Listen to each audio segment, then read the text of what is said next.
Good morning all of you. हम लोग देखेंगे विद्युत चुंबकीय प्रेरण क्या होता है इसके बारे में, ठीक है ना। फिजिक्स का इसमें कक्षा 10 का लास्ट चैप्टर है, ठीक है। विद्युत चुंबकीय प्रेरण। विद्युत चुंबकीय प्रेरण फैराडे दिया था। कौन दिया था? फैराडे। फैराडे माइकल फैराडे, जो ब्रिटिश वैज्ञानिक थे माइकल फैराडे ने, वह दिए थे और वो 1831 ईस्वी में दिए थे, ठीक है ना। 1831 ईस्वी में दिए थे। वह बताया कि विद्युत चुंबकीय प्रेरण किस प्रकार कार्य करता है, किस तरह से उत्पन्न होता है, किस प्रकार प्रभावित होता है।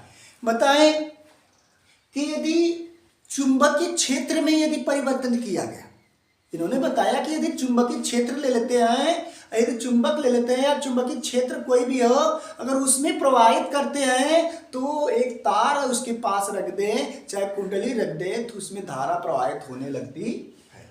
मतलब माइकल फैराडे ने बताए कि एक कुंडली, एक बंद परिपथ से एक कुंडली है, उसमें यदि चुंबकीय क्षेत्र के द्वारा प्रवाहित किया जाए, चुंबकीय क्षेत्र प्रवाहित किया जाए या चुंबकीय क्षेत्र में परिवर्तन किया जाए तो एक प्रेरित विद्युत धारा उत्पन्न होता है। मतलब विद्युत धारा प्रेरित होने लगता है।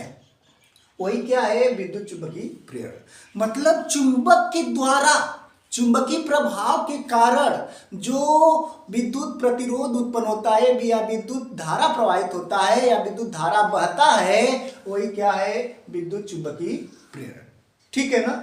कब दिए? 1831 में। 1831 में। कहाँ के वैज्ञानिक थे? ब्रिटिश वैज्ञानिक थे। कौन थे? माइकल फैराडे थे, ठीक है। और माइकल फैराडे ने विद्युत चुंबकीय प्रेरण का प्रयोग किया, दो प्रयोग किया मुख्य रूप से, ठीक है ना। लेकिन प्रथम प्रयोग क्या है? प्रथम प्रयोग में स्थिति 3 ले लिए, 3 स्थिति को दर्शाया गया। प्रथम स्थिति मतलब माइकल फैराडे ने विद्युत चुंबकीय प्रेरण के प्रयोग किए। प्रयोग कैसे किए? मतलब एक कुंडली पहले लिए। कुंडली कैसा होनी चाहिए? कोई तार की बनी होनी चाहिए। तार की बनी हुई कुंडली लिए और उसमें चुंबकीय क्षेत्र को प्रभावित किए। मतलब चुंबक के द्वारा, मतलब दंड चुंबक के द्वारा या चुंबक के द्वारा उस कुंडली के पास ले गए, उसके ऊपर या नीचे या आगे या पीछे उसको प्रेरित किए, घुमाए, तो उससे विद्युत धारा प्रवाहित हुआ। तो उन्होंने देखा कि किस प्रकार प्रयोग होता है, कैसे प्रयोग होता है। तो वह 3 प्रकार के खंड बताए। देखिए कि यदि पहला स्थिति क्या की है कि कुंडली लिए और वह कुंडली उससे जोड़ दिए धारा मापी को, कुंडली से धारा मापी को जोड़ दिए, जो कि गैल्वेनोमीटर होता है। उसका मापक यंत्र में संकेत सूचक होता है कि धारा किधर बह रही है। इससे जोड़ दिए, कुंडली से धारा मापी को जोड़ दिए और फिर दंड चुंबक, एक चुंबक लिए, ठीक है ना। यह दंड चुंबक लिए और इस चुंबक को कुंडली के न तो पास ले गए न तो दूर, मतलब स्थिर कर दिए। कुंडली को, चुंबक को क्या कर दिए? स्थिर। जैसे ही चुंबक को स्थिर किए तो इसमें किसी भी प्रकार का परिवर्तन नहीं, कुंडली में किसी भी प्रकार का परिवर्तन नहीं हुआ। क्यों? क्योंकि चुंबक को स्थिर कर दिए, अस्थायी रूप से रोक दिए, ठीक है ना। तो इस कुंडली में किसी भी प्रकार का परिवर्तन नहीं हुआ। तो धारा मापी बताया कि इसमें धारा कितना बही? 0 में, ठीक है ना। फिर इसके बाद दिमाग में आया कि स्थिति 2 लिए, उसी प्रकार एक कुंडली लिए, उसी से धारा मापी को जोड़ दिए, कुंडली से धारा मापी को जोड़ दिए। कुंडली क्या? तार की बनी है। कुंडली किसकी बनी है? तार की बनी है। और इसके पास एक दंड चुंबक को कुंडली के पास ले गए, दंड चुंबक लिए और कुंडली के पास ले गए। जैसे ही कुंडली के पास ले गए तो धारा प्रवाहित होने लगा, मतलब इसमें एक प्रेरित विद्युत धारा उत्पन्न होने लगा। और वह किधर बहने लगी? एंटी क्लॉकवाइज बहने लगी। धारा किधर बहने लगी? एंटी क्लॉकवाइज बहने लगी। क्यों? अब फिर देखें कि यदि हम क्षण चुंबक को धारा मापी के पास ले जाते हैं, कुंडली के पास ले जाते हैं, किधर ले जाते हैं? कुंडली के पास ले जाते हैं, तो धारा किधर बहने लगती? एंटी क्लॉकवाइज बहने लगती है। धारा किधर बहने लगती है? घड़ी के उल्टी दिशा में बहने लगती है। फिर अगला प्रयोग लिए कि धारा या क्या है, कुंडली लिए, धारामापी लिए और धारामापी से कुंडली को जोड़ दिए, फिर उस धन चुंबक को कुंडली से दूर ले गए, कुंडली से दूर ले गए, कुंडली से जैसे ही दूर ले गए तो धारा क्या होने लगी, उल्टा बहने लगी, मतलब कि क्लॉकवाइज धारा बहने लगी।